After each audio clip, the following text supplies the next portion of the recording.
Hello friend, आशा है कि आप सब अच्छे होंगे।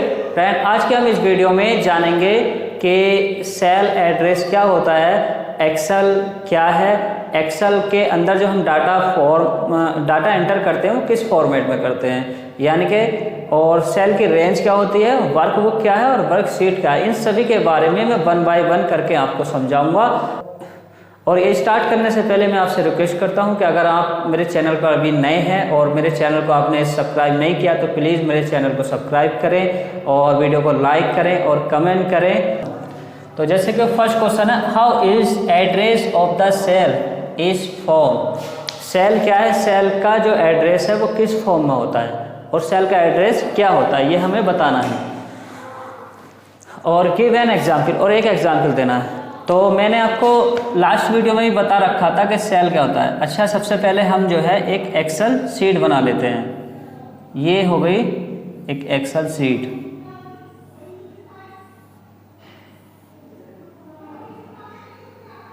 अब इससे पहले मैं जो है सेल एड्रेस से पहले ये पता होना जरूरी है कि हमारा सेल क्या होता है। तो सेल मैं बताता हूँ, cell is a interconnection of row and column, यानी सेल जो है रो और कॉलम का इंटरकनेक्शन होता है, यानी कि क्रॉस होता है। जो क्रॉस कर इंटरकनेक्शन होकर जो बॉक्स बनता है उसी को हम क्या कहते हैं, सेल कहते हैं। ये भी कह सकते हैं cell is the combination of row and column. तो यह जानते हैं, जैसे अब मैंने इसका एड्रेस दे दिया 1 2 3 4, इधर हमने अल्फ़ाबेट लिख दिया ABCD और E। अब जो हमारी हॉरिजॉन्टल वे में होते हैं, हॉरिजॉन्टल वे में यानी कि इस तरह से, ये हॉरिजॉन्टल वे, इसको हम बोलते हैं रो। और जो हमारे खड़े लाइन होते हैं यानी वर्टिकल वे में, उसको बोलते हैं हम कॉलम। तो इसमें ये कहा कि इनका जो इंटरसेक्शन होता है रो और कॉलम का, इंटरसेक्शन मतलब जहां एक दूसरे को यो क्रॉस कर रहे होते हैं, तो ये इंटरसेक्शन हो गया। तो इंटरसेक्शन से जो हमारा बॉक्स बनेगा, जो हमारा खाना बनेगा, उसी को हम क्या कहेंगे, सेल बोलते हैं। अंडरस्टैंड इतनी। अब हमें फाइंड करना है कि सेल का एड्रेस क्या है। तो मैं आपसे बता दूं एड्रेस कैसे फाइंड करते हैं किसी का सेल का। तो हम ये चेक करते हैं कि जो सेल है वो किस कॉलम में है सबसे पहले। तो इस सेल का कॉलम क्या है, C, वो लिख देंगे। यानी मैं आपसे बता दूं कॉलम प्लस रो, इन दोनों को मिलाकर ही हम क्या बनाते हैं, उसका एड्रेस बनाते हैं। तो सेल का कॉलम क्या हो गया, C। किस कॉलम में, C कॉलम में। अच्छा, इसका रो कौन सी है, रो है 2, तो ये हो जाएगा C2।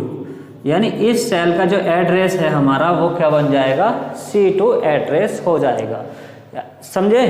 तो मुझे उम्मीद है आपको समझ में आएगा। मैं दोबारा बता रहा हूँ कि सेल का एड्रेस कैसे फाइंड करते हैं। कॉलम लेते हैं, सेल किस कॉलम में है, और फिर उसका रो और कॉलम, जिस रो से और जिस कॉलम से मिलकर सेल बन रहा है उसी वो ही उसका क्या हो जाता है, एड्रेस हो जाता है। यहाँ डेफिनेशन लिख दी है, can Excel a cell is a intersection of row and column and each cell has its own. यानी इन एक्सेल में जो सेल है वो रो और कॉलम का इंटरसेक्शन है और वो अपना एड्रेस रखता है। हर सेल का अपना अपना अलग एड्रेस होता है। इसका ये मैंने आपको एग्जाम्पल पहले समझा दिया, ये एग्जाम्पल में इसको नोट कर लेना। तो next, how is a cell range written and given an example. यानी सेल क्या था वो हमने पढ़ चुके हैं। अब इन्होंने मालूम करा है कि सेल रेंज क्या होती है। एक्सेल शीट में जो हमारा जितने भी सेल को हम सेलेक्ट करते हैं, जितने खानों को हम सेलेक्ट करते हैं, उसकी स्टार्टिंग और एंड, स्टार्टिंग वाला सेल और लास्ट वाला सेल, इनके बीच की जो रेंज होती है उसी को हम क्या कहते हैं, सेल रेंज कहते हैं। यानी शुरू all combination of selection cell, जितने भी हमने सेल को सेलेक्ट कर रखा है उनका सभी का कॉम्बिनेशन जो है वो सेल रेंज कहलाती है। मैं एग्जाम्पल में जैसे बता दूं, जैसे वर्कशीट और ले ली एक्सेल शीट, और ये मैंने एक एक्सेल शीट बना ली है। इसमें हमारे ये सेल हो गए ABCD कॉलम और 1 2 3 4, ये हो गई हमारी रो। अब हमें जो सेल चाहिए, यानी कि हमने जो सेल सेलेक्ट करे वो यहाँ से ये सेल सेलेक्ट कर लिया हमने 1 2 3 4 5 6, ये 6 के 6 हमने सेल जो है वो सेलेक्ट कर लिए। इनमें मैं जो है यहाँ आपको पहचान के लिए कुछ और डाल देता हूँ, XX डाल दिए मैंने, क्रॉस के निशान लगा दिए। तो इन सेलों को हमने जो है सेलेक्ट कर लिया। अब इसका रेंज कैसे होगी, तो देखिए स्टार्टिंग वाला जो सेल है उसका एड्रेस क्या है, उसका एड्रेस है A1, तो ये हो गया A1। और एंड कहाँ है हमारा, ये वाला सेल लास्ट है, तो ये क्या है, कॉलम कौन सा, 3B, और रो कौन से 3, तो हो जाएगा B3। तो ये इस तरह से हम जो है किसी भी सेलेक्टेड सेल की रेंज निकाल सकते हैं। सेल के रेंज को जो हमने निकालना है वो सबसे फर्स्ट वाला सेल का एड्रेस ले लेंगे और उसके बाद लास्ट वाले सेल का एड्रेस ले लेंगे, वही जो है उनकी सेल रेंज निकल कर आ जाएगी। तो इसकी मैं डेफिनेशन लिखवा रहा हूँ, वो कर लेना। इज ए कलेक्शन ऑफ 2 और more cell in a separate sheets, यानी 2 और ज़्यादा सेपरेट शीट में जो सेल होते हैं उनका कलेक्शन को ही हम क्या कहते हैं, सेल रेंज कहते हैं। Is typically written by specifying the starting cell address and the ending cell address, जो मैंने आपसे बताया था। तो इसको कैसे लिखा जाता है, सबसे पहले जो स्टार्टिंग वाला सेल है उसका एड्रेस ले लेंगे, जैसे हमने ये ले रखा है एग्जाम्पल में, और फिर एंड वाला लास्ट वाले सेल का एड्रेस ले लेंगे। तो ये आपका एग्जाम्पल में नोट कर लें, इसको ही को नोट कर लो इन क्वेश्चन को।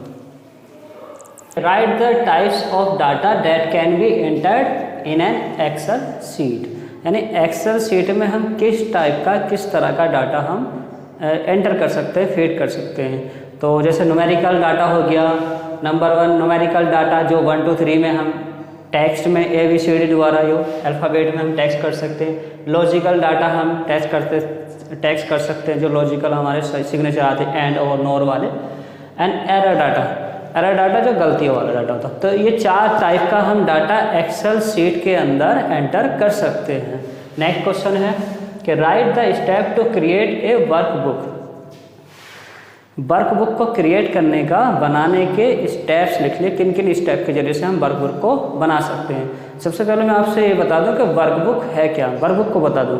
देखिए बुक किससे मिलकर बनेगी, बुक बनेगी हमारी पेपर से मिलकर, यानी कि 2 या 2 से अधिक पेपर को हम एक साथ जब हम उसको कंबाइन करते हैं तो क्या बन जाती है, हमारी बुक बन जाती। इसी एक्सेल में क्या होता है, जो हमारी सेपरेट शीट होती है, 1 करके हम जितनी भी शीट बनाएंगे उनको सेपरेट शीट होती है।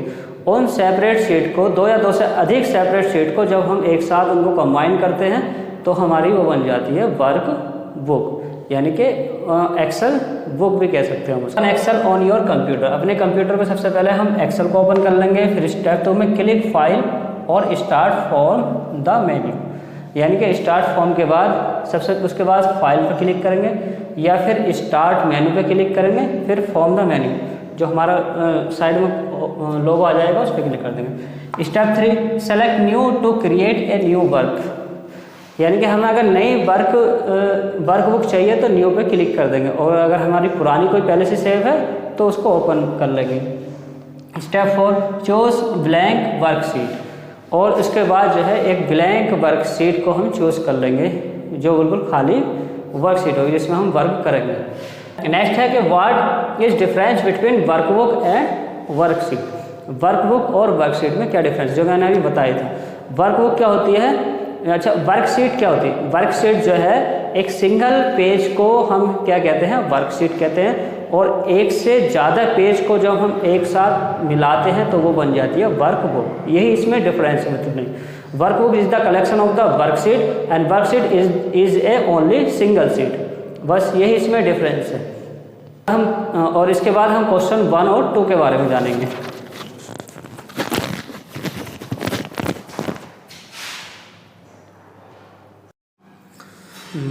क्वेश्चन फर्स्ट है कि fill in the blanks with the help of word given in the box, यानी कि जो बॉक्स में हमारे वर्ड दे रखे इन्हीं की मदद से हमें ये फिलिंग द ब्लैंक्स को भरना है। यही वर्ड इसमें भरने हैं। सबसे पहला ये देखिए, is a group of cell connecting each other. तो अभी हमने इसमें पढ़ा भी था, तो वो क्या होता है, सेल का ग्रुप क्या होता है, रेंज। तो फर्स्ट वाले में आ जाएगा रेंज। नेक्स्ट है a is a intersection of a row and column. Row और कॉलम का इंटरसेक्शन क्या होता है, सेल, तो वो इसमें सेकंड में आ जाएगा सेल।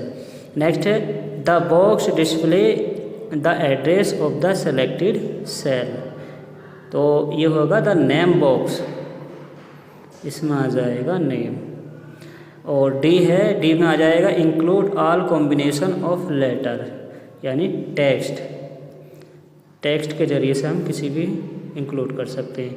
और लास्ट में आ जाएगा the window that appears after opening Excel is called a workbook. Last वाला हमारा वर्कबुक बचा, तो इसमें आ जाएगा वर्कबुक। जैसे फर्स्ट है, a workbook is a name sheet 1 and worksheet is a name book 1 by default. ये सही है गलत है? तो ये क्या है, गलत है, तो इसके सामने हम बना देंगे एफ। नेक्स्ट है second, the to display decimal number formatting is needing to be set as number, T बना देंगे, सही है। Workbook is a save as x.xisx extension, ये भी सही है, टी बना देंगे। नेक्स्ट है the range is specify using operator, T बना देंगे इसमें भी। We can not do calculate in Microsoft Excel, F बना देंगे, गलत है। तो ये लेसन जो है कंप्लीट हो गया है। तो मैं आपसे रिक्वेस्ट करता हूँ जो भी पढ़ने वाले स्टूडेंट हैं वो अपना इस लेसन को कंप्लीट कर लें और अच्छे से इसको नोट करने के बाद इनको याद कर लें। Thank you for